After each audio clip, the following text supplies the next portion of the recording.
The number of people getting the COVID-19 vaccine jumps every single day. So when will life finally get back to normal? And what does that mean for our summer plans? Well, that's just one topic Dr. Chris Snyder is covering in today's Ask the Doc. Dr. Snyder is Tidal Health Peninsula Regional's Chief Quality Officer. How you doing this afternoon, Dr. Snyder? Great. It's good to be with you. Yes, it's good to see you.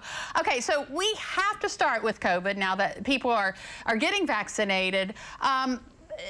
Do you have any thoughts on when people can start letting their guard down, and when is it going to be okay to gather again? Yeah, we're definitely seeing good things going on, not only here but internationally.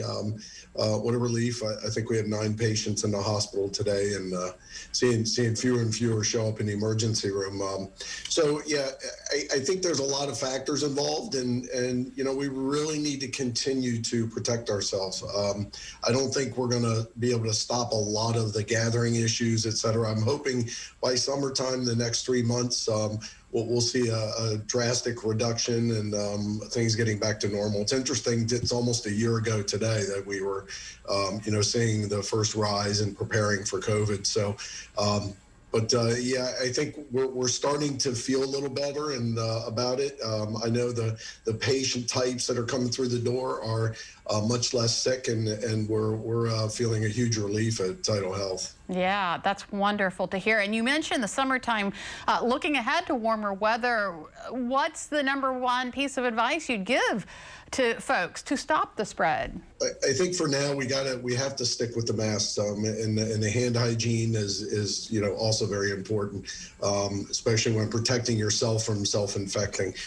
So those things are super important. When you're in tight places, we still need to keep our social distancing and to the best of our ability. As the numbers drop and we get more science around the infectivity of the bug and how it actually impacts communities, we've learned a lot in a year, obviously, but we still have a lot to learn about this bug. And, again, I think we still have many, many months of trying to figure out what's best the answer for that question. So, but right now we got to keep doing as we're doing and protect our community and ourselves. Yeah. It's hard to believe you mentioned it's a year. And I think when it first started, we talked about, all the hand washing. And you've always been an advocate of hand washing. But now we're dealing with so much hand washing. Many people are dealing with the dryness, using all of the alcohol-based products on our skin.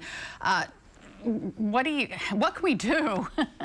It's difficult. In healthcare, I've been doing this 25 years. We've been using hand sanitizer for probably the last 15 years. And the first hand sanitizers were much more alcohol-based. And boy, you want to talk about splitting fingers and eczema, and especially in the winter months. But they've gotten better. So I've always been an advocate, you get what you pay for. So, if you're buying $1 hand sanitizer, it's probably got higher alcohol content, and it'll probably crack your hands more. So getting the better products that are out there. But, the biggest thing is you can wash your hands too. People don't realize that soap and hot water is probably the best thing. It's better than hand sanitizing.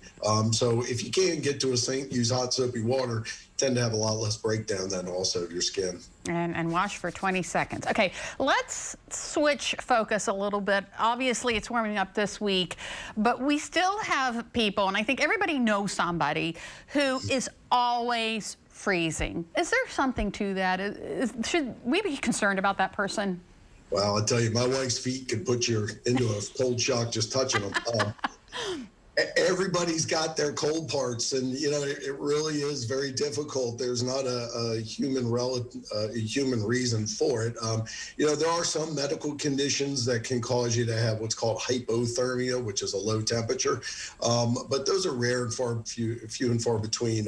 Unfortunately, women, you guys tend to have the more of a concern with this. Most men are called heaters, and really it's kind of very personal. Now, interestingly enough, I do notice that to be more of a problem genetically. So if mom was cold, you're probably going to have similar circumstances. And the biggest thing you want to make sure of, if it's persistent all the time, and it's definitely something you can ask your doc about. There are some vascular reasons and some hormonal reasons like hypothyroidism that can create these problems. So it is also important to bring it up when you're having your annual visit with your provider.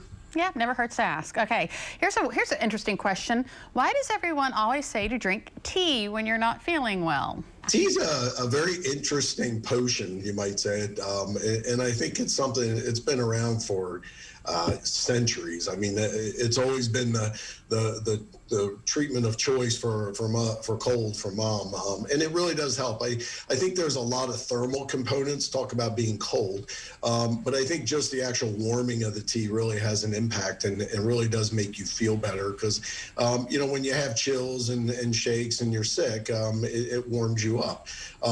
Tea also has a fair amount of caffeine in it too. So caffeine, we know, causes sharpness. It improves your thought process. It really defines some things and helps you think better. So it gives you almost a sense of mild euphoria. Not that I would treat depression with it, but again, for a daily routine, it's something you don't want to have a lot of, but a cup of tea a day is not going to really hurt anything, and it may just spice up your morning. I think our coffee habits are also part of that role. But there's really no evidence otherwise scientifically that shows why tea is that effective. There's a lot of speculation about hormonal changes and proteins, but really no science around that. But just the temperature and the caffeine alone, I think, are probably the two best benefits. All right, you heard the doc. A cup of tea a day. Dr. Chris Snyder with Tidal Health Peninsula Regional, thank you so much for joining us and Ask the Doc. We'll do it again. Great. All right.